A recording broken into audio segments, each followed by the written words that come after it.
du plus grand, le plus grand commandement et son semblable, pour dire que nous allons selon le plus grand commandement, puisqu'on sait que le plus grand commandement, en tout cas moi, je sais que le plus grand commandement c'est l'amour. Love yourself. Yeah. Hein? Toi aussi tu penses pareil, non? Non, c'est pas ça. Le plus grand commandement, c'est tu honoreras ton Dieu. Tu aimeras ton Dieu de toute ton âme, de toutes tes forces. Mine is love. Love yourself. Love your neighbors as yourself. Moi, Tu aimeras pour moi, c'est l'amour. tu aimeras ton prochain. Oui, tu aimeras ton prochain comme toi-même, c'est l'amour. Mais le premier Même ton Dieu, c'est toujours aussi l'amour. Oui, tu aimeras ton Dieu. De tout ton cœur, de toute ta pensée, de toute ton âme. Révérend, nous on est en train de tergiverser. Peut-être nous pensons maintenant que dire donc, quand on parle du plus grand commandement. Oui, Mireille, merci. Une fois de plus, le plus grand commandement est son semblable. Quand on parle du plus grand commandement, nous savons très bien qu'à un moment donné de sa vie, Jésus-Christ a été interpellé par ses profondeurs, par ceux qui qui ramaient un peu à contre-courant de ses enseignements. Et à l'un de ces épisodes, il a été amené à répondre à une question que lui avaient posée les Sadducéens. Et étant donné qu'il les avait mis KO par sa réponse, les scribes et les pharisiens se sont organisés pour lui donner leur col à eux. Et donc c'est comme ça que l'un d'eux lui a demandé, nous sommes là dans Matthieu chapitre 22, on peut lire à partir du verset 34 au verset 40, nous sommes dans Luc chapitre 12, nous sommes dans Marc chapitre 10. Donc Jésus, la question qui lui a été posée était celle de savoir quel est le plus grand commandement. Alors à ce moment, Jésus leur a dit, le plus grand commandement c'est d'aimer l'Éternel de tout notre cœur, de toute notre âme, de toute notre pensée, de toute notre force. Et il a continué en leur disant que il y a un autre commandement qui lui est semblable, c'est lequel, c'est tu aimeras ton prochain comme toi-même. Quand vous lisez le récit du médecin Luc qui n'a pas vécu à l'époque de Jésus, qui n'a pas accompagné les disciples, qui n'a pas accompagné le Christ dans sa marche, mais qui a fait des recherches des années plus tard, essayant de croiser les informations, à retracer un peu, à restituer un certain nombre d'éléments de la vie du Christ. Donc au chapitre 12, Luc, dans son récit, il fait une autre précision. C'est-à-dire, il dit que le scribe qui a posé la question à Jésus a très bien répondu. Et ensuite, Jésus lui a raconté une histoire, une parabole, parce qu'il a demandé, mais qui est mon prochain? Lorsque Jésus lui a dit, tu aimeras ton prochain, il lui a dit, mais qui est mon prochain? Alors Jésus lui raconte l'histoire, la fameuse histoire que vous connaissez très bien, celle du bon Samaritain. Voyez, cet homme, il a parlé de cet homme qui était allé au temple pour adorer Dieu, et puis en rentrant, il s'est fait agresser. Alors il gisait dans ses blessures, dans son sang, et un prêtre est venu, est passé. Quand on dit prêtre ici, c'est sacrificateur, c'est le récit complet. Il est passé, un docteur de la loi est venu, il est passé, ainsi de suite, ainsi de suite. Mais il y a un Samaritain. Vous savez, les Samaritains étaient considérés par les Juifs comme des gens qui n'avaient pas d'alliance avec Dieu. Oui. Et des gens qui n'étaient pas pieux comme eux. Et donc, c'était des gens, de l'autre côté, à ce moment, ils les considéraient même comme des païens. Donc, Jésus utilise cette belle histoire pour donner une leçon de vie à ceux qui pensent avoir toutes les manettes, tous les éléments de la parole de Dieu. Et pour leur dire qu'il ne suffit pas d'avoir seulement la parole de Dieu, mais il faut aussi la mettre en pratique. Et Jésus dit, tout le monde est passé, mais il y a ce Samaritain qui, au lieu de passer cet arrêté, il a pris soin de cet homme, il l'a emmené dans un centre de soins, il a payé pour ses soins, il a payé pour sa chambre, et il a dit qu'il reviendrait. Si jamais il y avait d'autres factures à payer, il les payerait. Donc voilà quelqu'un qui a manifesté de l'amour à son prochain. Donc voilà un peu globalement le contexte qu'on peut présenter à partir de ce thème qui parle du premier commandement et du commandement qui lui est semblable. Donc, tu aimeras l'Éternel, ton Dieu, de tout ton cœur, de toute ton âme, de toute ta pensée, de toute ta force. Et puis également, tu aimeras ton prochain comme toi-même. Okay. Now, the greatest commandment, which encompasses, that is loving God and loving others. Loving God first. Loving God first, Yeah. yes. Then loving your neighbors. Loving the neighbor is the one that is alike. to Alike. it, Now, I to want the to ask this question now. How loving God and loving others or your neighbors are interconnected in Christian teaching, or how the link? Oh, yeah. Oh, yeah. Thank you for the question, first of all. We need to note that we need to admit that when we talk of God, we first talk of love. Because the very first contact that we have with God today is that we discover that He is a loving God. Okay? For believers, like your question is saying, for believers, for Christians. So, God is a loving God. Even though He is so powerful, He's so great, He's so mighty, He's righteous, He is also a loving God. And in His love, He has done so much for us. Okay? So, what is demanding of us is that because we want to be His disciples, we want to be His sons, because we want to, or we claim to be born of Him. As a Christian, we are supposed to be born of God. So if He is a lover, we also have to love. And remember what Apostle John says. He says, we cannot say that we love God if we don't love our neighbor that we see, our brother that is at our side. So, loving God is interconnected with loving our neighbors, loving our brothers, loving people in our communities, in our society. Because you can see, my question, and I used to wonder, I used to ask myself, what is going on? The love has never ever been sung as it is sung today. Okay? Whether in the gospel music or in the worldly music, people are singing about love. But every day we see the contrary. Why? Because people just speak of love that is carnal, sensual. They don't go deep to, first of all, love God. I'm just making the relations and the interconnection to answer your question. Okay? If we are not able to love God and to give ourselves to God, you are taking me to now say what is loving God. Yes. Because loving God is giving yourself to God, selling your mind, your will to God. Okay? When He says, with all your heart, remember, Jesus said that it is not what enters the body of man that defiles him, but what comes out of his heart.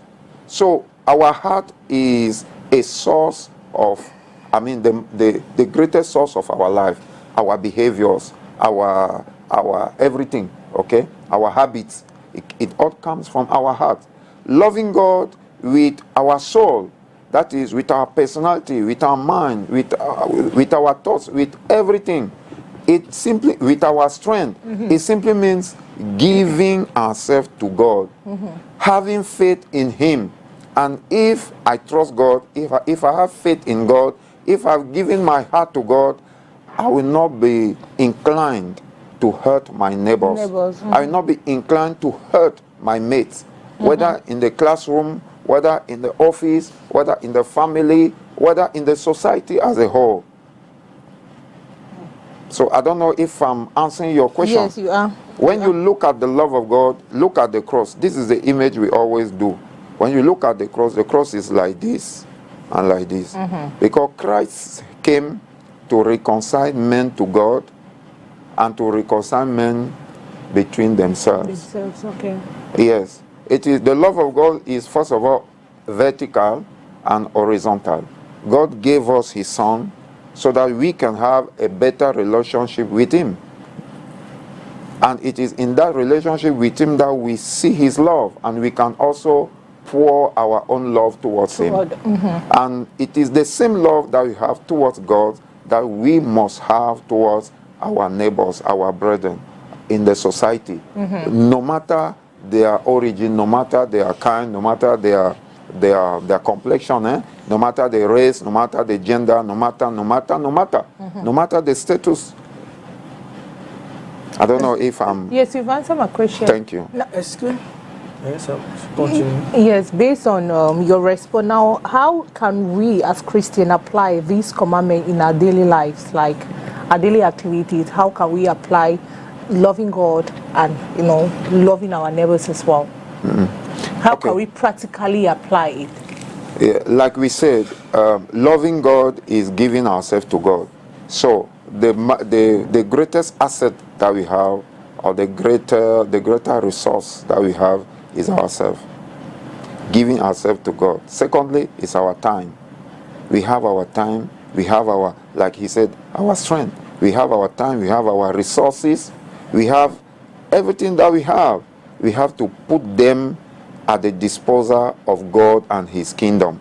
That is how we can love practically God. Okay. Listen, it is written in the book of John. I think John 15:14. I think John 15:14. I think. Okay? It is written that if we love God, we will obey his commandments. Okay? So the best way to demonstrate that we love God is by practicing his word. Okay? Going towards his word, knowing his word, what is his mind, what is his thought. See, when you love somebody, you want to be close to the person. You want to know the taste of the person, know what the person like, know what the person doesn't like, know what the person may want to do or may not want to do. That is what we call the fellowship, the intimacy. There is an intimacy that we must have with God if we want to love him. It is not just loving from the mouth. You remember, I quoted, I think I said it, First John chapter 3, from verse 14, going to verse even 20. Apostle John is speaking fluently, and he's saying that we cannot say that we love God if we don't love our brethren. And then, if you love somebody, it is not by mouth. It is by your doings, by your actions. Okay, so love have actions. Okay. Kati, you are smiling. Love has actions. It is smiling because I don't talk English. Yeah, we thank God. Okay. So love has actions. If we say we love God, we have to practice on a daily basis what his word says. We have to seek how to know him the more. And it is the same thing with our neighbors. Okay, I will not go into details. If you love your neighbor, we are not talking of this sensual love that you see somebody, he says he loves you and he just wants to sleep with you, male or female. After he has slept with you, he will go and love somebody else. No, that's not the love we are talking about. We are talking about the love agape. Okay. So, in the love of one's towards the neighbor, what is expected of us is what? God so loved the world, John chapter 3 verse 16, that he gave his only begotten son, so that whosoever believes in him will have eternal life and will not perish but have eternal life. Okay? So if we want to love our neighbors, the same book of John chapter, 1 John chapter 3, like I said from verse 14 to verse 20 says, we have to give also our lives for our brethren. It's not by going and die on the cross. No. But when your brother, your sister, your husband, your son, or your neighbor, any neighbor has, he has hurt you. What is your behavior? Because the love of God stipulates that we were weak. Okay? We were weak.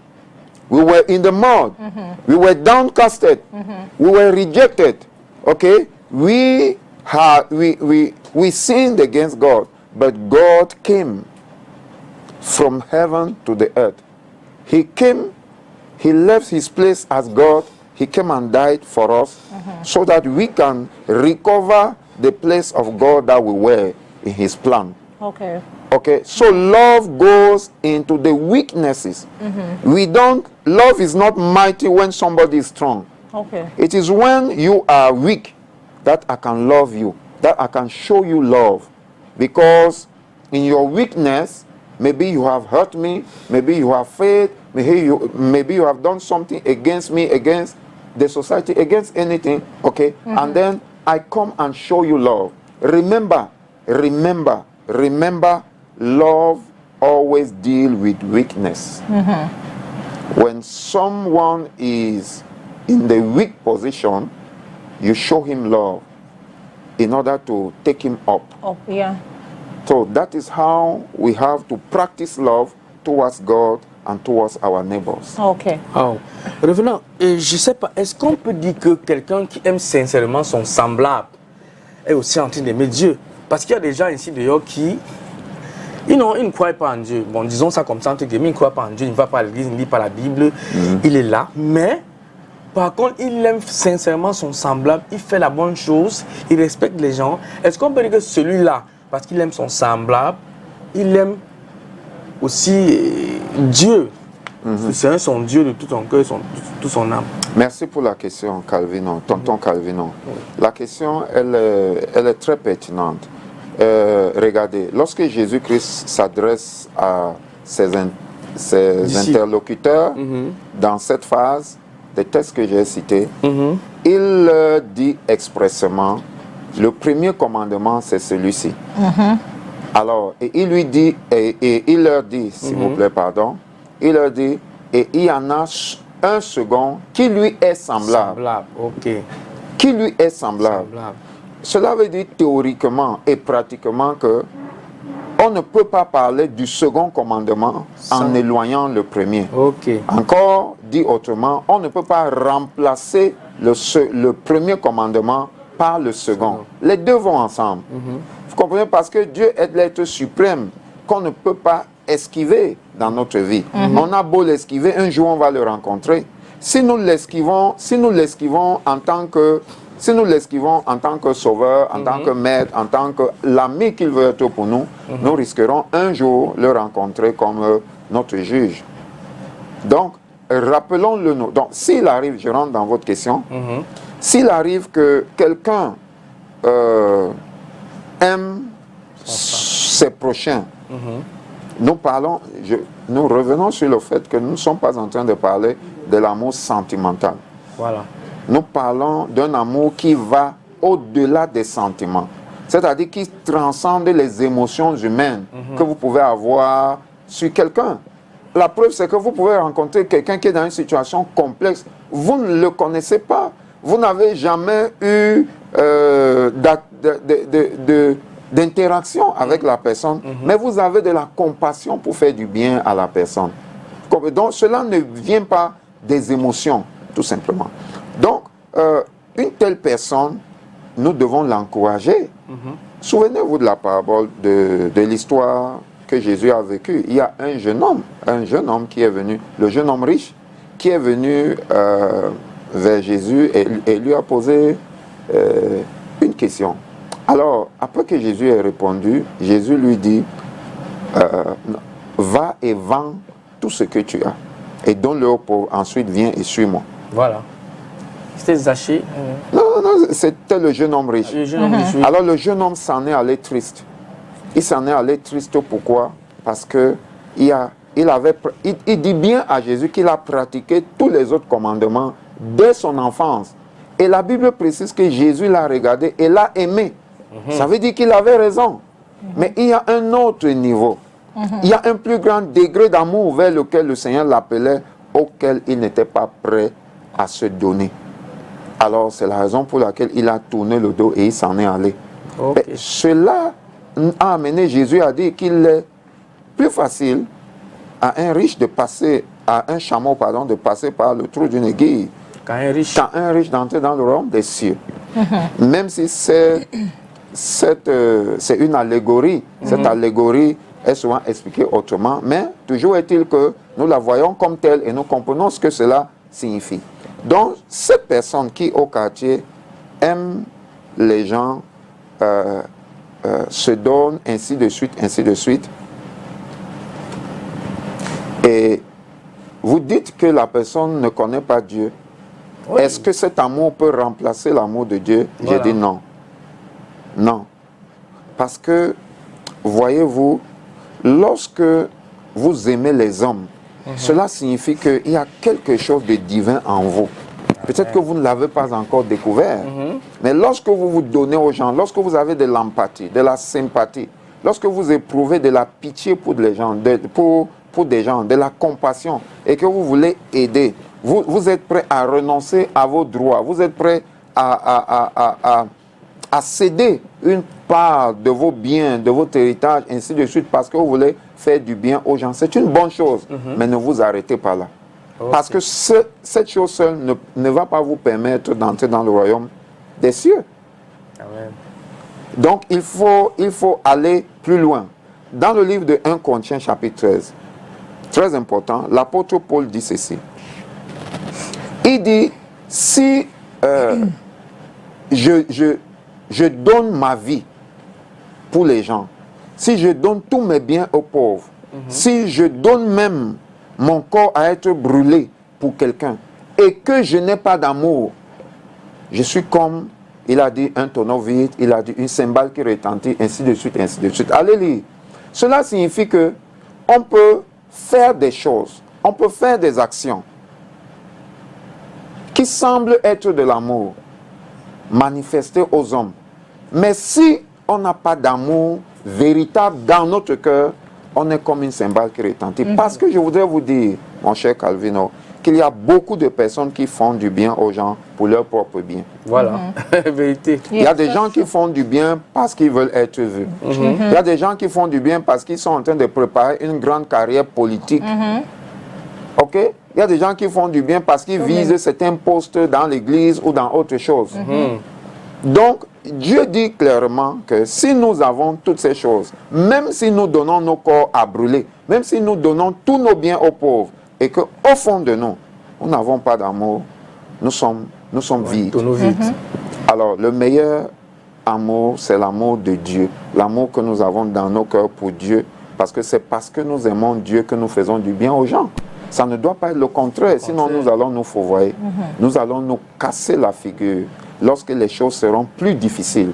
C'est la raison pour laquelle le Christ nous conseille, tout ce que vous faites, faites-le comme le faisant pour le Seigneur.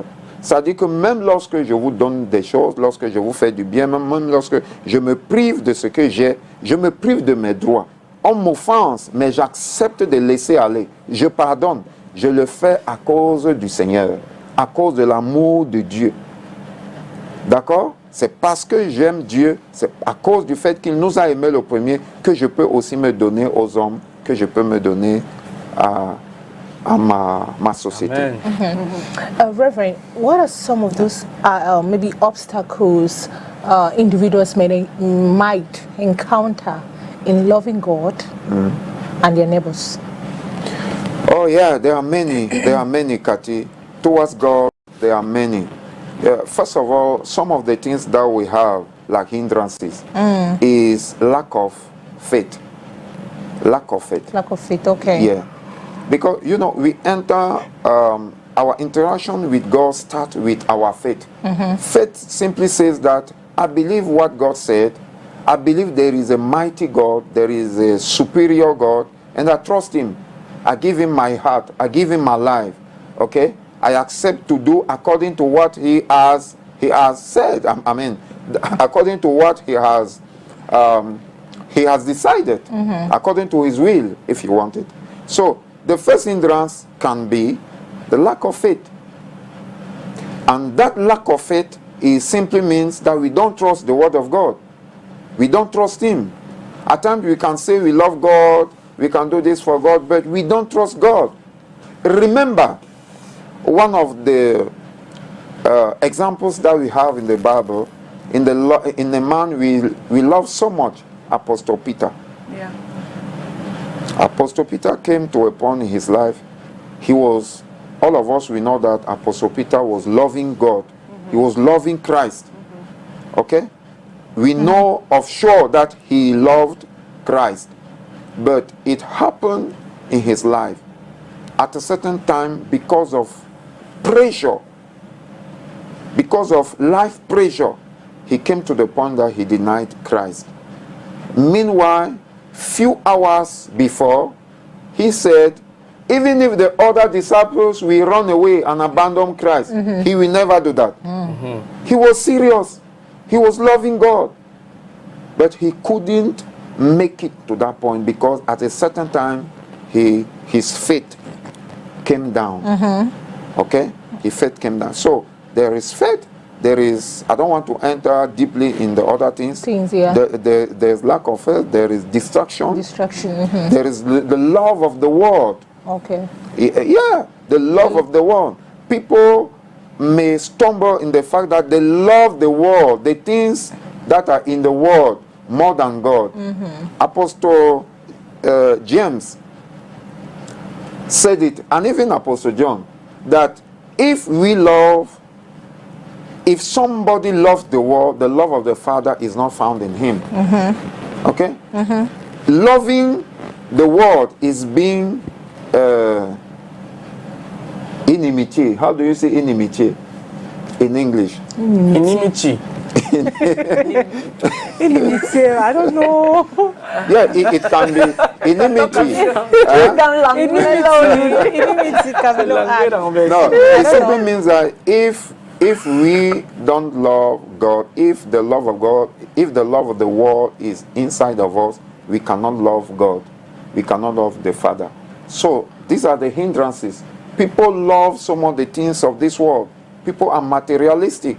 People are, they love their person, they love their reputation, they love the things of this world, they love women, they love men, they love the things, so that when God speaks, someone can say, no, I prefer to go and finish with this lady first before going back to God. Okay, so there are things like that. Okay. Yes, the love of the world, distraction, lack of faith. There are many other things that we can name. Even towards loving our neighbors, it can be hatred. And Apostle John, him again, said that he that hates his brother, the love of God is not found in him. He cannot say he loves God. Okay? If we are unable to forgive, we walk with unforgiveness, hatred, and other things. There are so many of them. Those are hindrances to loving our neighbors. Okay. We can also say that the character of our neighbor can be a hindrance to us. But it should not be, because like we said, love is manifested when there is weakness on the other side. On the demanding part of love. The other person that demands love should be in a weakness. It is when you have failed me that I can say that that my love for you can be meaningful. Ok, moi je vais revenir sur la parabole du bon samaritain. Parce que quand on regarde dans la Bible, il dit, j'avais faim, tu ne m'as pas donné à manger. J'avais soif, tu ne m'as pas donné à boire. Et ainsi de suite, quand on veut nous dire, quand on nous parle de l'amour. Et il y a aussi ce verset qui dit que dans 1 Corinthiens chapitre 13 qui parle l'amour est ceci, l'amour est patient, l'amour est ceci. Absolument. Mais au-delà, il dit, si vous faites n'importe quoi, au-delà de ce, si vous ne pratiquez pas l'amour, vous ne pouvez pas entrer dans le royaume des cieux. C'est bon. Des versets qui nous parlent d'amour. Mais aujourd'hui, on constate, tu viens de le dire, qu'il y a des gens qui font des dons juste pour qu'on les voit. Il y a des gens qui font des dons juste pour un but bien précis. Mais comment donc est-ce qu'on devrait travailler afin que nous puissions avoir de l'amour? Parce que pour ne pas avoir une sorte d'amour avec intérêt, parce que c'est difficile aujourd'hui d'avoir un amour sans intérêt. Et comment faire pour que nous puissions ne pas avoir un amour sans intérêt? C'est-à-dire aimer tout simplement. Pour avoir un amour sans intérêt. Oui, pour avoir un amour sans intérêt. Comment faire? Merci Mireille.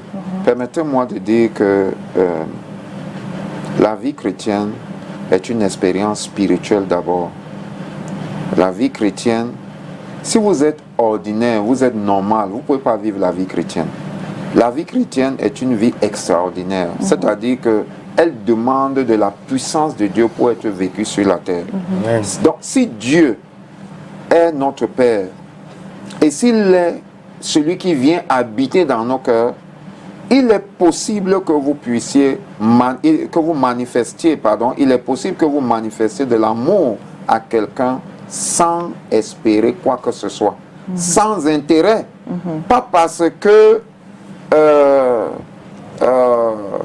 vous êtes super homme, mais parce que votre caractère a été travaillé. D'accord. Vous avez évoqué et convoqué le texte très, très connu de la parabole de l'homme riche, enfin, du Samaritain, du bon Samaritain. Oui. Regardez l'attitude de cet homme.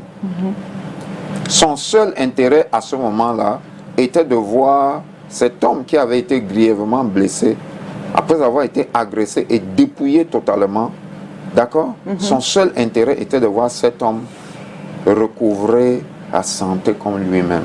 D'accord. Voilà, comme on dit, le mode opératoire pour être capable de manifester un amour sans intérêt.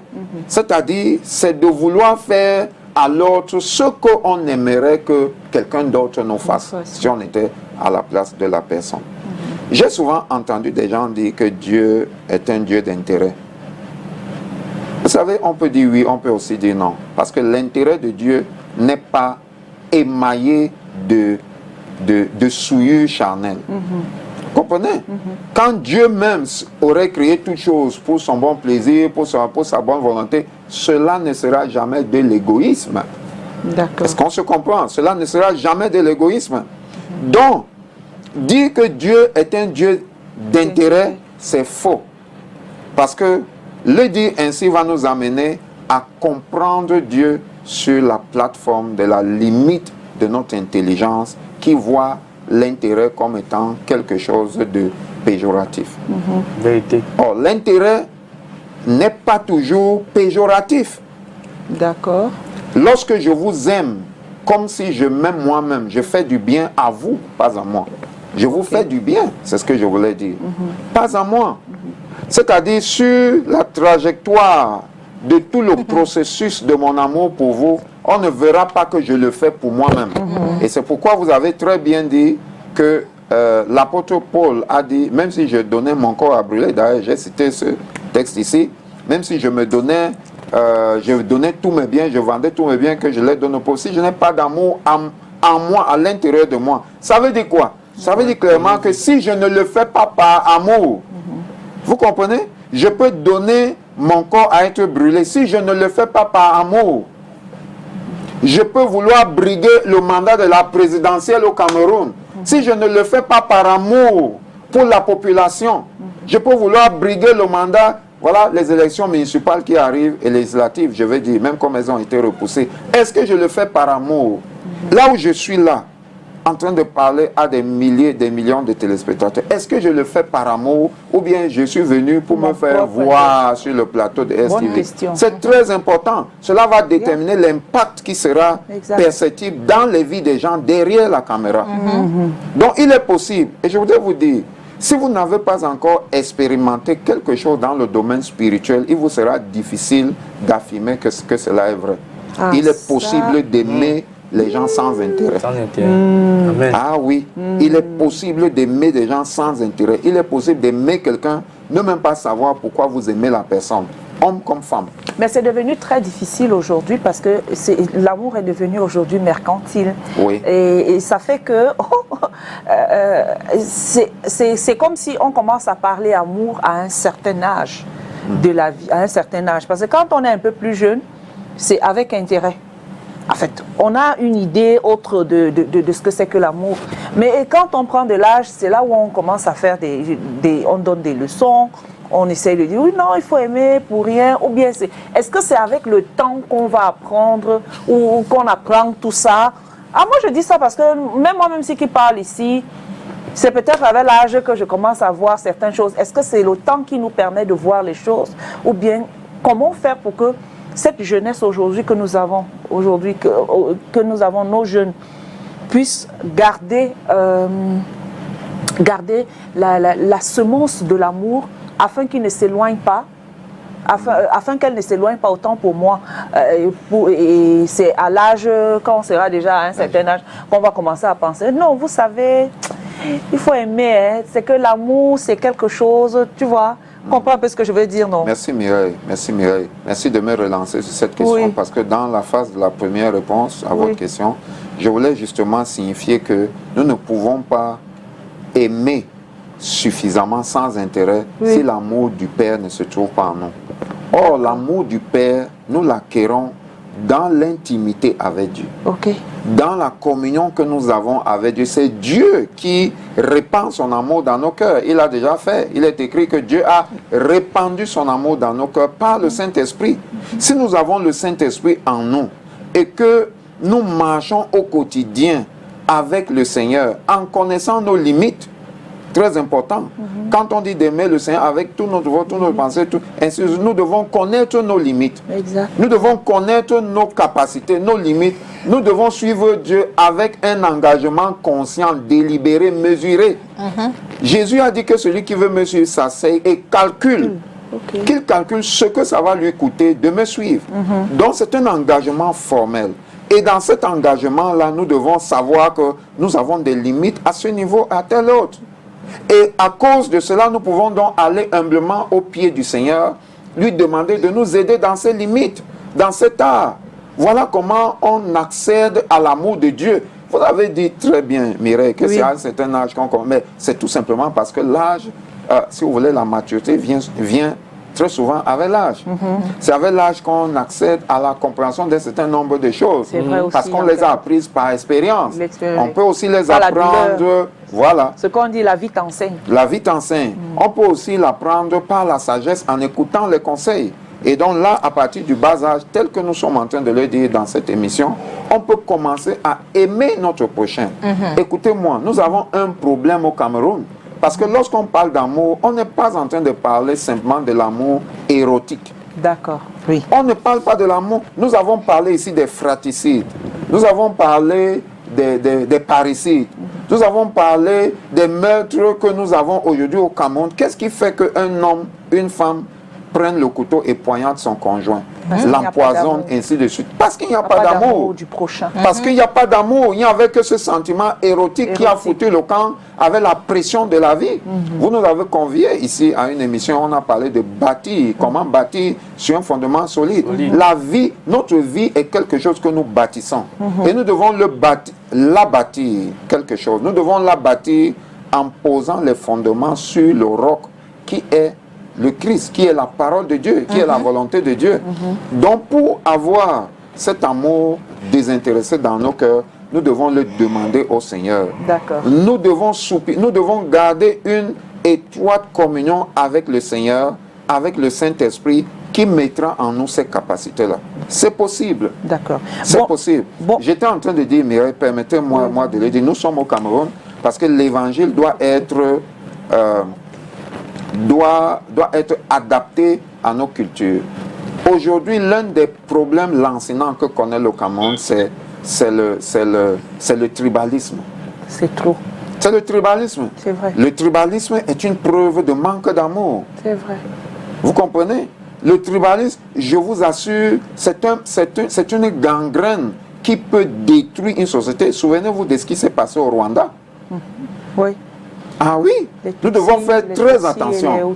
L'évangile n'est pas seulement pour parler de ce qui va se passer quand on ira au ciel. C'est la raison pour laquelle je vous demande la permission de m'arrêter pour marteler, dire aux Camerounais qu'ils n'ont pas besoin de s'injurier, de s'insulter, de se honir, de se maudire, de se haïr, comme nous le mettons à la face du monde, que ce soit dans les réseaux sociaux ou ailleurs.